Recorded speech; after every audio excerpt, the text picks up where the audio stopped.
There's a lot of science behind mindfulness and meditation, and actually it has been shown. I know, you and I have talked about this.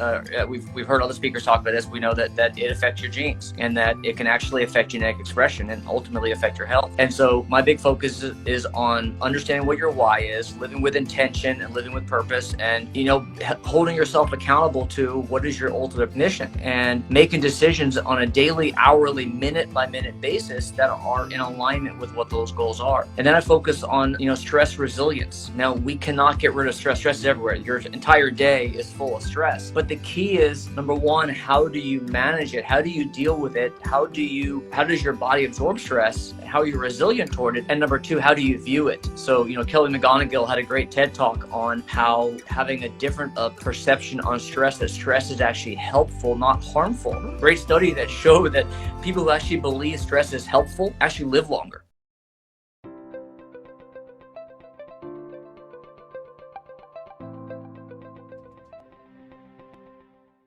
I will be respectful, you guys. He is Dr. Gapin, but I will probably call him Tracy. He'll probably call me Stephanie from time to time. No worries.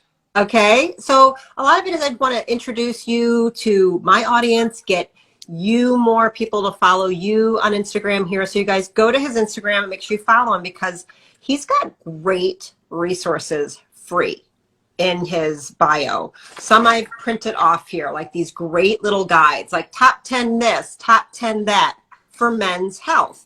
And it kind of all coincides with his new men's health book, which we're going to talk about, and some kind of primary things that you want to, I'm going to let you take it over pretty soon here, Tracy. But I want them to know, go to your Instagram, follow him.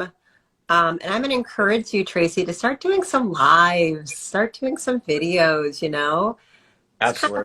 It's fun. It's for people to know. So Yeah. I've been talking about, you guys follow me, I specialize in, I'm a weird, holistic, alternative, non-psychiatrist talking about mental health. Oh, wow. Look at him. Sorry. Carry on. He's so cute. And I've come at it from a root cause brain-based disorder with the premise of you are not destined to have a diagnosis for the rest of your life. And I don't buy into that Western medicine story. And I say we can resolve things if we get to the root cause. And usually mental illnesses are coming from brain-based disorders, which are connected to the gut and also hormones. So lately I've been talking, Tracy, on Instagram about testosterone. And I've talked about it for women, and we've talked a little bit about it for men with mental health. Now, I know it covers a whole lot more than that, but sometimes people are being diagnosed with things and it really comes down to it's a thyroid disorder or a testosterone deficiency or some hormonal issue, but they've been told they're crazy instead of going to what really needs to happen. So that's been kind of my angle. And when I saw your stuff, I said, I gotta interview you. Let me get you out here and get more men to get your book. I've sent guys to you. Not sure any of them, they ask me questions. I'm like, go to somebody who does this all day, every day, and he will get you together. And I find it fascinating with my friends and who are 60 some years old and are very resistant to kind of get hormone support or go the peptide route, but they will buy every antioxidant, whatever under the sun that someone's telling them is going to help, I don't know, stop a heart attack or lower cholesterol, and I'm just like, oh my God, can I get you to a real doctor who actually would know what to do to help you in an efficient manner, right? So that's what I'm here to do, because I want, I don't specialize in men's health, but it is near and dear to my heart because I'm raising a young boy and I want him to be a strong man. So it's important I learn some things to teach him along the way. And that's where this kind of started with me. So take it over, Tracy. Tell them about you, where you are, because you just changed some things. So I'm not really sure what to tell them about how to, what to do, how to reach out to you.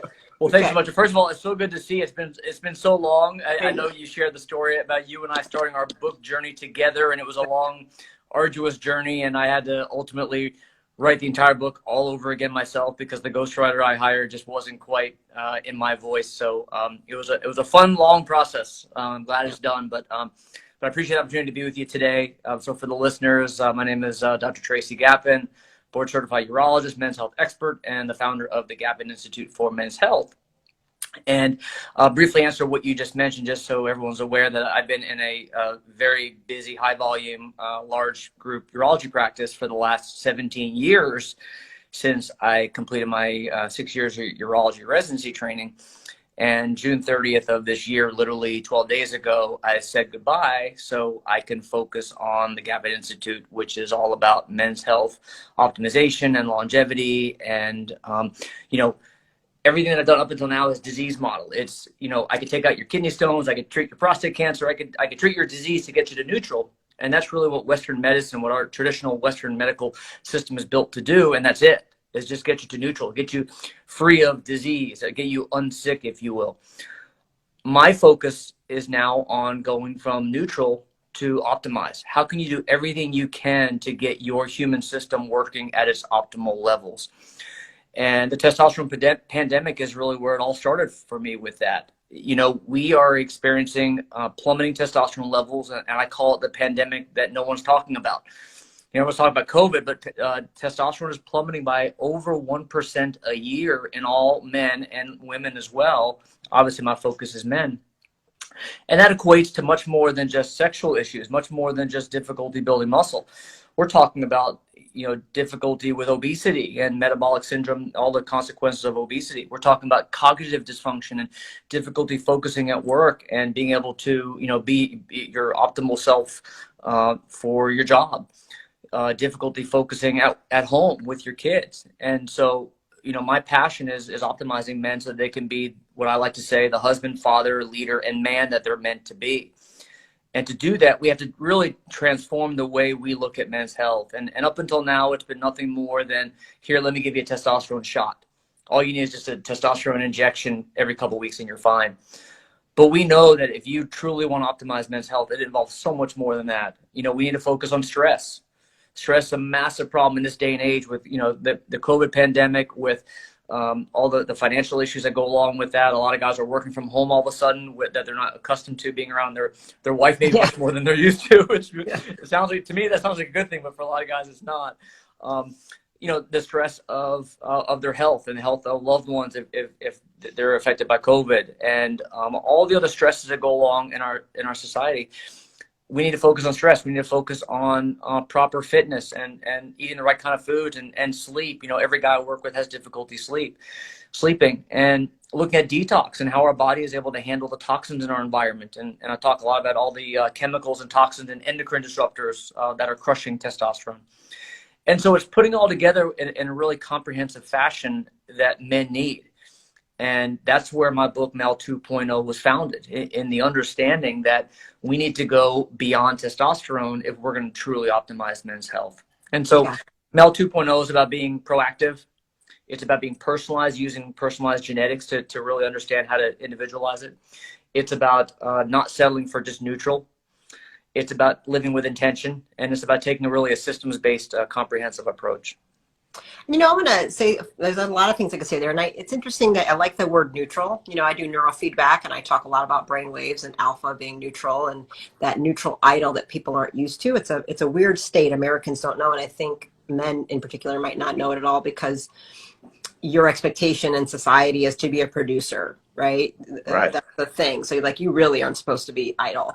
But neutral, the way you said it, I'm going to also maybe even challenge you, and you can help me with this. You are trained in traditional Western medicine. You are a physician. I am not, right? So I've never had the power of drugs and surgery at my hand. You have that disposal at your disposal. And I wonder, for you, your neutral might be different than a lot of your colleagues, because what I think a lot of people call neutral is, okay, there's no progressive disease state, but they're on medications. You know what I mean? So to you, is neutral they're not on any medications and they're neutral, or are they on prescribed medications and we're calling that neutral? Yeah, you bring up a good point, which is worthy of a conversation. So when I talk about neutral, what I really mean that to be is free of obvious symptoms or disease. And that's a very lackluster target, I would suggest.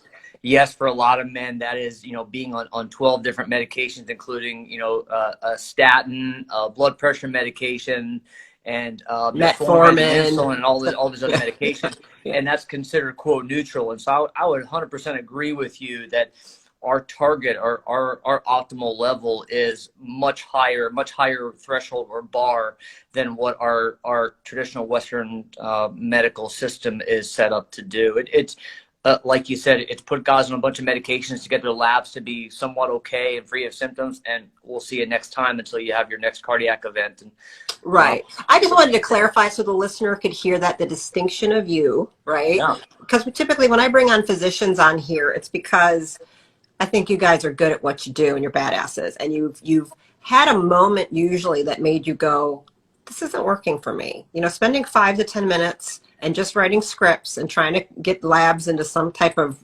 huge bell curve range, which doesn't mean optimal or healthy at all, is not the way I want to do this. Was there a moment like that for you, or how did you end up even going down this route? Yeah. It takes a lot of energy to learn genetics and to learn root cause and to do, absolutely. Yeah. So I actually, like you mentioned, a lot of doctors have personal stories that really changed their direction. And I had a similar situation.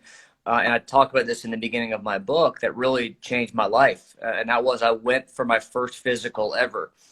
I felt like crap. I was not sleeping very well. I was very stressed out. I was not exercising, had no time for it. I had really neglected my health for the sake of my practice, my business, and taking care of my patients and on call all the time.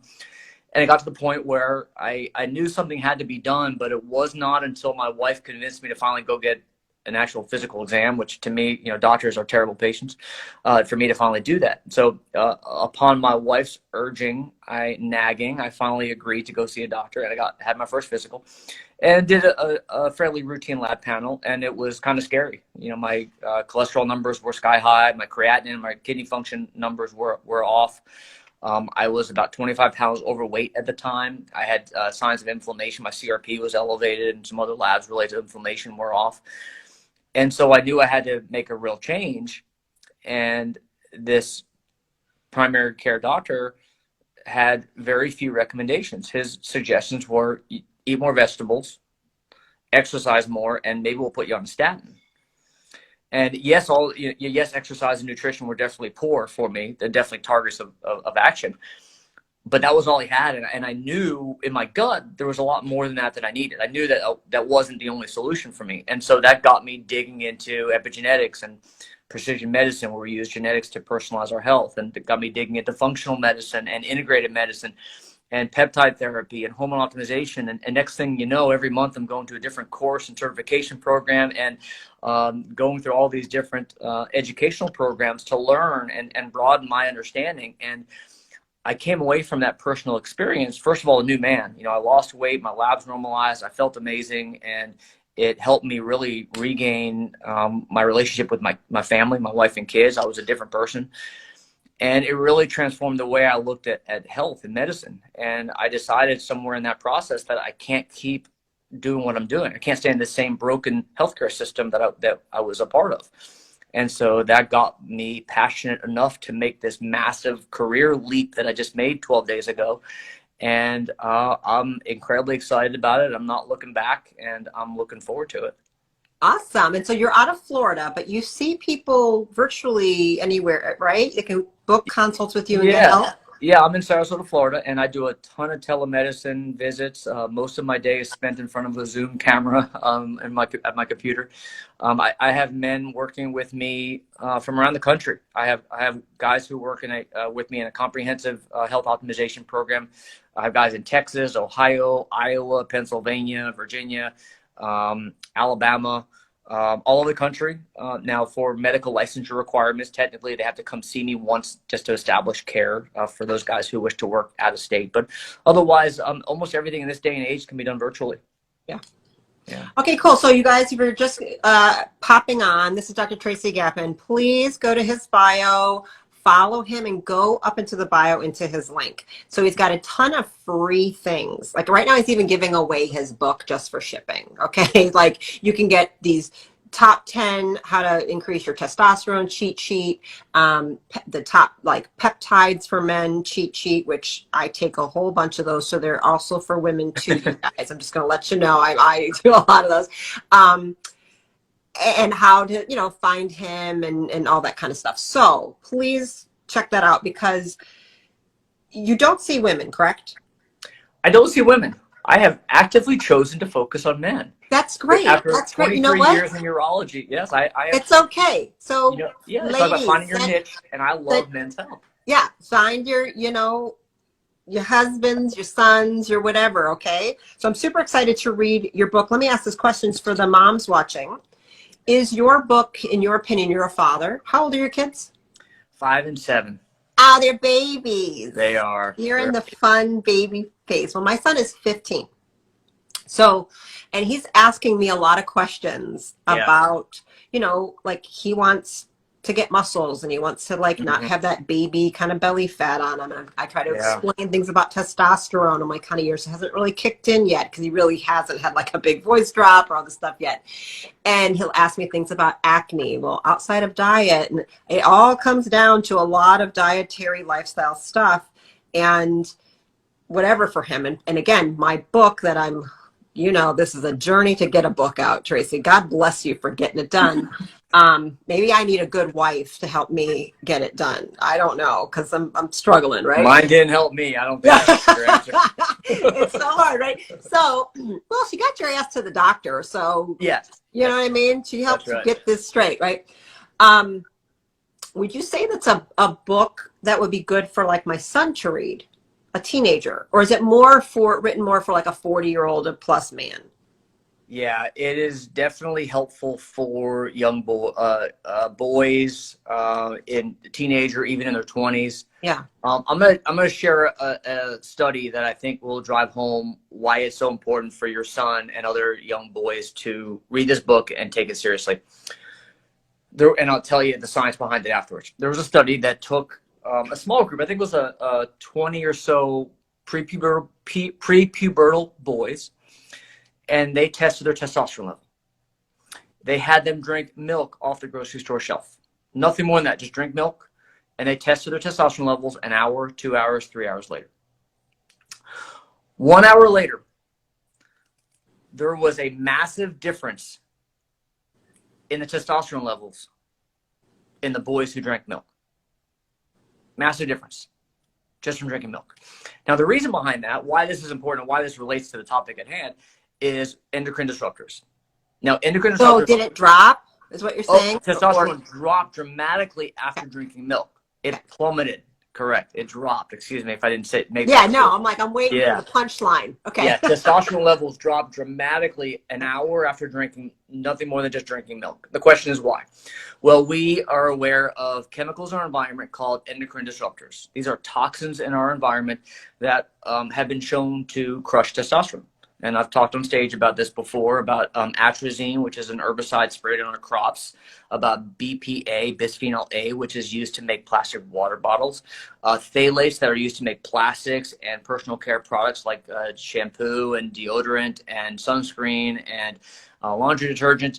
We can look at phytoestrogens like the processed refined soy products that are in our diet. And we can look at milk, non-organic cow milk. And we can look at the plastic food containers like K-cups, for example, or any kind of Tupperware that you might cook your food in, which is a big no-no. And so what's happening is all these chemicals have been shown to crush testosterone levels, and it has a transgenerational effect. So what's happening to us today is affecting our children and our children's children and so on. And there's studies that show what's called transgenerational epigenetics is happening, where it's affecting hormone levels that are affecting our kids' hormone levels, and it goes down the path. And so it's incredibly important in this day and age with all the chemicals around us in this, what I like to call a soup of endocrine disruptors that we're bathing ourselves in, especially young boys. They need to be very aware of these sorts of things and what they can do to limit their exposure to that. So your boy, there are a lot of things that he can be doing so that when he does become a man, he'll have good fertility and he'll have good testosterone and be able to function normally. And so there's not an age that I think is too young for all of what we're talking about here. Perfect. He actually, I'm glad to know that, because I usually read things and then say, I want you to read this. And my son is an avid reader. He loves to read, but he likes those fantasy kind of novels and, whatever. And he likes a lot of survival and uh, oh God, like kind of the spy things and CIA and all kinds of crazy stuff. So I actually pay him to read like personal growth, personal development, or health books, because I know it's not going to be high in his radar, and I know he's not going to learn this in school.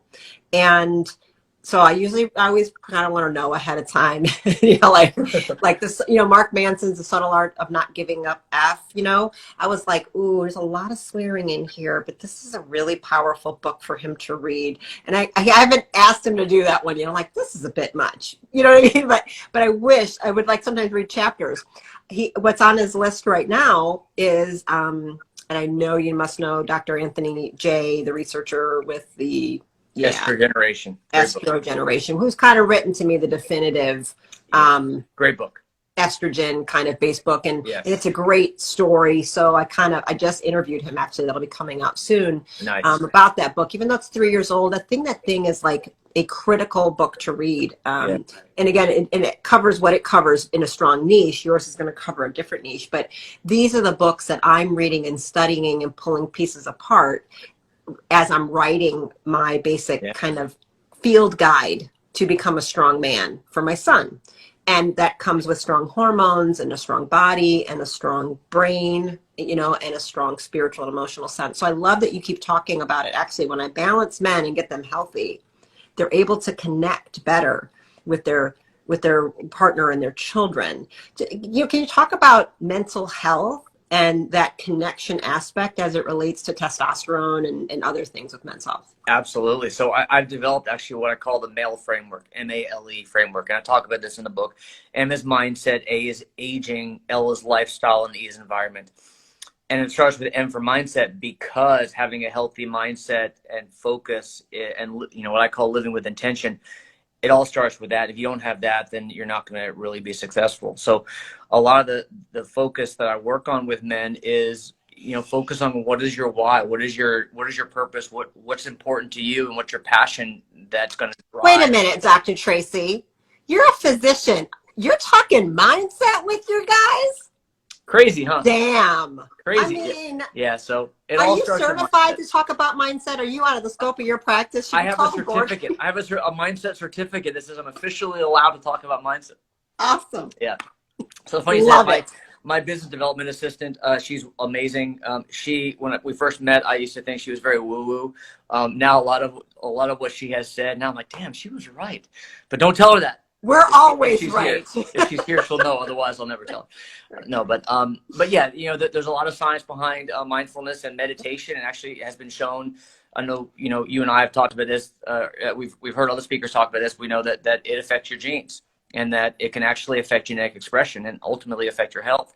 And so my big focus is on understanding what your why is, living with intention and living with purpose, and holding yourself accountable to what is your ultimate mission, and making decisions on a daily, hourly, minute by minute basis that are in alignment with what those goals are.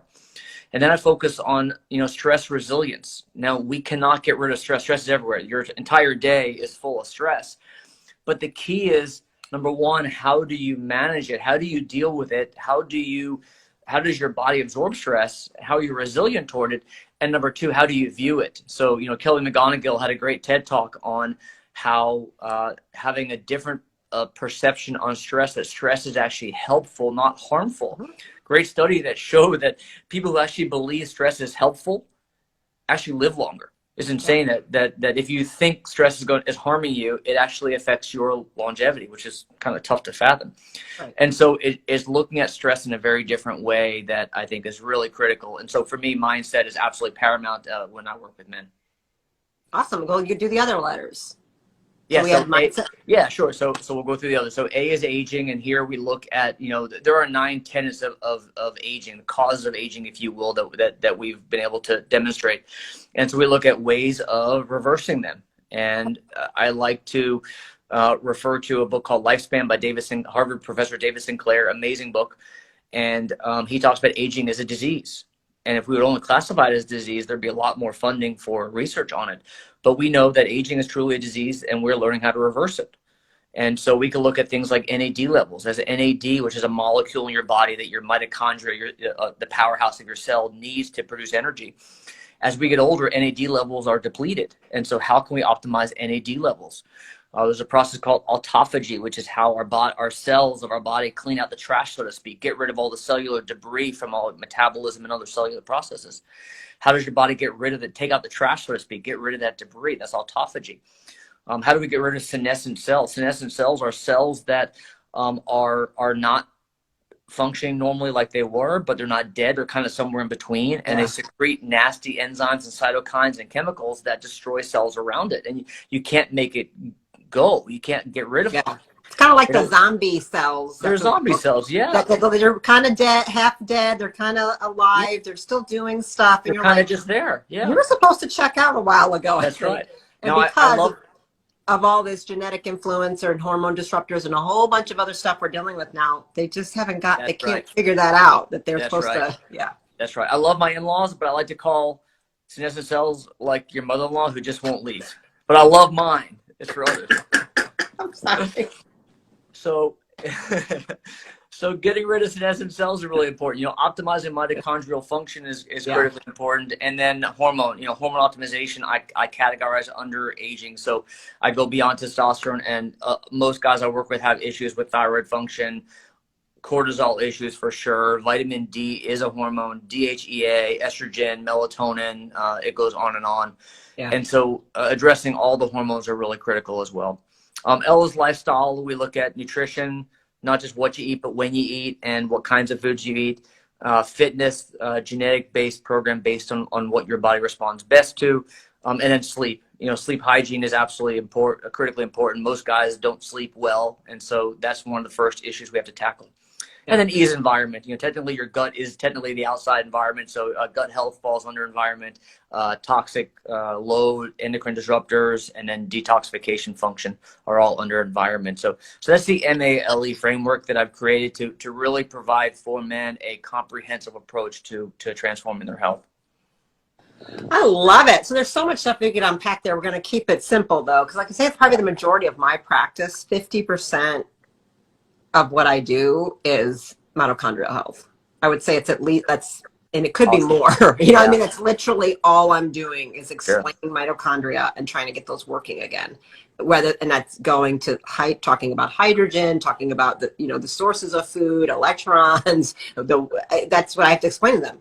I'm trying to fix those ATP, you guys. If that stops, we're screwed. And so I go down to that little level, and I use guys like you. I'm like, well, the hormones are jacked up, and I need you might need replacement. So I want to talk about that, like how to that level, because I find women outrageously resistant for bioidentical hormone replacement. I mean, I've been interviewed about 4 times in the last month over this topic, and I'm like, I wish I could understand what this was all about. It's almost like you'd rather be told you have an anxiety or depression disorder than just go get your hormones fixed. I mean, I don't know if it's because we've normalized mental illness and we have not normalized like longevity and replaced optimization of hormones. I don't understand it.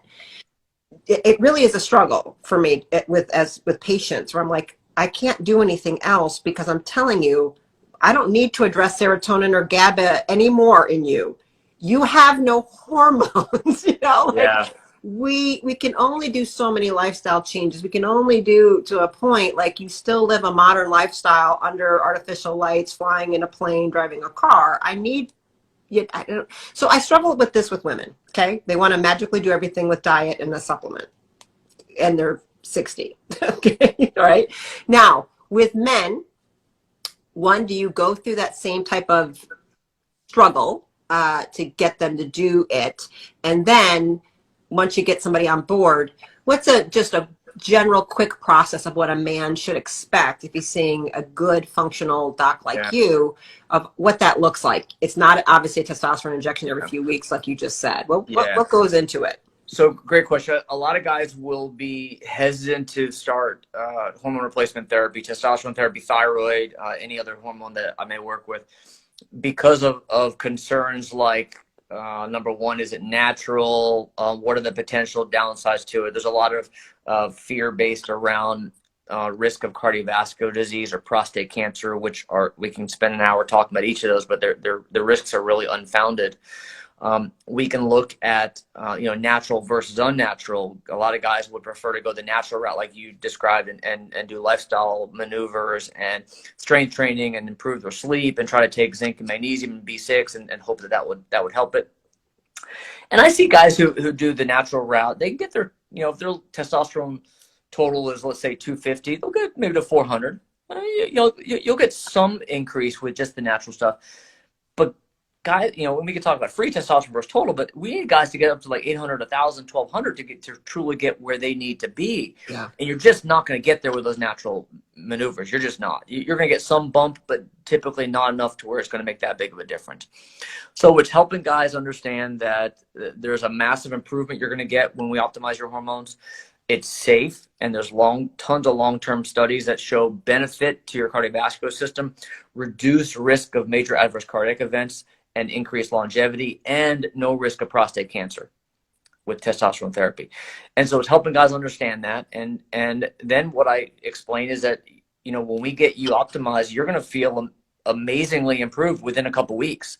Like typically within 2 weeks, guys feel a dramatic change by doing nothing more than fixing testosterone. Now, there's a lot more to do beyond that, like we've talked about, but that's really a good starting point. And so it's getting guys to understand the benefits, understand the what's involved. The one of the biggest pushbacks I get is, well, if I start testosterone, does that mean I got to be on it forever? And I say, well, no, you can stop it anytime you want to feel like shit again. Yeah. Just anytime, just stop it and you'll be fine. You'll go back to where you were. So joking aside, most guys who need testosterone therapy, they need it. And so the argument of, well, if I get it, does that mean I have to be on it forever? Well, I say, no, you could literally stop it whenever you no longer want the benefit of it, but your body's clearly not making enough. And we can go through all the causes, endocrine disruptors and diet and obesity and so on. But the fact of the matter is you're not making the hormones that you need. And so we need to help you make them some way or another. Yeah. And what I find, again, my job is to differentiate when someone comes to me. They're always coming typically for a mental health issue. And I look at the labs and stuff like that. And I run Dutch tests or other things like that. And they bring this up and I look, right? And so my job is to kind of go, are my therapies and my approach is what is needed, or do I need to send you somewhere else? And if I know I need to send you somewhere else, I do that right away. I cannot tell you how many times I've had to look at people in the eye and go, you don't have ADHD, you have Hashimoto's. They didn't tell you this? You know what I mean? I'm like, that's not your problem. I just did the brain map. I'm looking at your brain. It is not attention deficit. Now, I know you can't pay attention and you're all jacked up, or, you aren't depressed. You have Hashimoto's, right? And I do see a lot of men that will come in extremely low testosterone, very high estrogen. They, have these bipolar mood swings types of things. They're dealing with depression, panic attacks and stuff. And I'm like, ooh, I could do neurofeedback, but this is going to be a Band-Aid on what's going on. Like, you have the brainwave pattern, but we actually need to start here. Like, I think we need to, this is the first phase. I usually say, I don't even want to start. I want that handled. And if you still have symptoms, right, 3 months, 6 months, whatever, we can do the neurofeedback too, because the brainwave pattern may be locked, right? Because they've lived it so long and I have to break that pattern up. But it'll take half the amount of sessions or so, or maybe compared to if I'm trying to do it. Like, I'm just basically patching up holes in a dam if we don't have the testosterone estrogen relationship and things like that handled, or the thyroid, right? You can't stop the wave of depression that a thyroid crash is going to do to you. I'm sorry. You can't mantra or affirmation your way out of that. I've had a thyroid disorder. It's horrible, and you suddenly go, oh, I feel like it's a whole new world. when you take, when you start getting it handled, right? Right. And sometimes you can get that healed, you guys, and you come off thyroid medications and things like that. So my question is, when I say all that, if you have a 25-year-old, a 30-year-old, right? Very different than having a 60-year-old. Oh yeah. You know, but I do know there's more and more of like, wow, we got to use hormone replacement right now in the young. Do you see the young age group, or are you mostly, and then seeing that, yeah, you're a different situation. We got to help you right now as I teach you the lifestyle, behaviors, and nutrition to optimize to get your body back where it needs to go. If possible, with the strong environmental impact that at this point, one, we have that plus the genetic issue, the epigenetic, right? I have to deal with what my body went through before I got pregnant and what it did to my son. And I'm very aware of what 12 years of vegan and being extremely sick and having a high risk pregnancy that I didn't almost make it and my son didn't almost make it did to my son epigenetically and neurologically. So a lot of what I do is repairing. It wasn't my fault. I didn't know what I was doing. I do not feel guilty, but I have to be aware and take ownership of what that did to my child. Okay. And he might be lower testosterone because of what was done to me and the amount of glyphosate and endocrine disruptors and plant phytoestrogens that my system had creating him. Right. Yeah. So let's just say that, like, young people, how do you see that? Because I see a lot of problems with young guys. I see it almost every day in my practice. I see guys in their 20s and 30s who come in with low testosterone, and related symptoms of that would be, you know, brain fog, low energy, can't build muscle, can't burn fat. And then infertility would be a big symptom with these guys, and some sexual dysfunction issues. And to see a young man come in with sexual issues or infertility, it's unfortunate. It's sad to see, and I empathize greatly with them. They're trying to have a family, they can't, and you know, it's causing issues with the relationship and issues with work and so on. And so managing those men, those young men, looks very different than how I would manage a 50-year-old executive who has similar low testosterone, because for these men, restoring fertility is really important.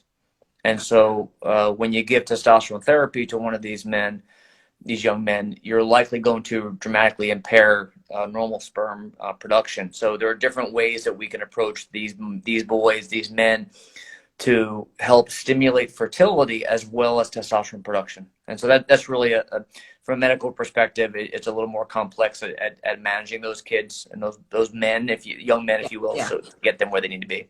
Yeah, awesome. Yeah, I always tell my patients, I refer to anybody under 25 as an adolescent. You know, I'm like, as far as I'm concerned, because you're at your brain, I know you're a grown-ass adult, but as far as I'm concerned, you're 22. So legally, you're an adult, and I don't have to tell your parents anything, but you're a pediatric patient to me, because I really focus on how it's not done. You know, like, we got to get that framework in the brain established, roughly 24, 25. So really important to me that age group be allowed to fully mature with optimal levels. Like, it's really hard if they're not. So, well, let's let you get back to helping people. Like, anything final you want to say to tell everybody? Again, I want you guys to go to his Instagram, follow it, and go to his bio and get all his free stuff, as well as the book is free. He just charges under $10 for shipping. So you guys can go get a hard copy. Plus, I think you even have the download for free. You can just download and start reading. I don't like to read on a computer, so I want the book in my hand. Plus, I'll slip a 20 in it for my son to read it. That's what I do. I pay him. I'm like, okay, read the book. And then sometimes he likes them so much, I interview him, and he's like, this book is amazing. You know, so it's really, really interesting. It's really fun to get a kid's perspective on books. Yeah. For other people. But anything you want to add and tell people, make sure to know how to get a hold of you, or anything else, any final words? Sure. Thanks so much. Yeah. So you can check out my website. It's drtracygapin.com, and go there and get a free copy of my book at drtracygapin.com/limitless, and reach out if you need me. Yeah. And the name of the book, somebody asked, the name of the book is Male 2. Say the whole name of the book. Yes. Male 2.0, Cracking the Code to Limitless Health and Vitality. There you go. But if you just go to his Instagram or his website, you guys, you can get it for free. You can download it. And you can get some of his fun, guides. And just as a spoiler alert, because this gets asked to me all the time, and it's the thing I love seeing it on your #1 list, because that's just my #1. My son, so Mom, what do I have to do? Blah, blah, blah, blah. And I'm like, well, one, you need to stop eating sugary crap. Like, people don't want to hear it. I'm like, it can be as simple as, You need to eliminate the sugar, and we need to make sure you're sleeping well, honey. It's so basic, and they don't want to hear it.